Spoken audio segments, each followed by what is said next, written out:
मेरे एहलियान अटक को सबको सलाम। हमने अभी खुशहाल कैशन कैरी की तरफ से खुश कैफे के नाम से एक कैफे खोला है सिर्फ आप लोगों के लिए, जिसका आपको पूरे जिला अटक में गारंटी के साथ टेस्ट वाइज और क्वालिटी वाइज आपको सबसे बेस्ट चीज मिलेगी इंशाल्लाह ताला।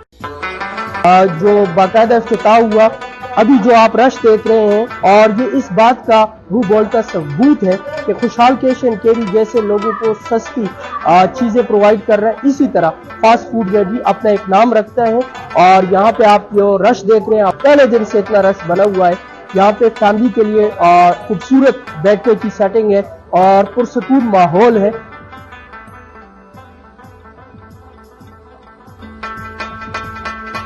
एक खूबसूरत से कैफे में मौजूद हूँ और ये मैं अटक की खुशकिस्मती समझता हूँ कि इतने खूबसूरत लोग यहाँ अटक में आए और उन्होंने न सिर्फ यहाँ पे एक खुशहाल कैश एंड कैरी हमारे लिए प्रोवाइड किया, बल्कि यहाँ पे खुश कैफे भी हमें प्रोवाइड किया, जिससे बाएतमाद और खूबसूरत लोग आपको सर्व करेंगे और आपके लिए वो चीजें लाएंगे जो आपको पूरे अटक नहीं बल्कि कहीं भी नहीं मिलेंगे। एक दफा आए तो बार बार आएंगे।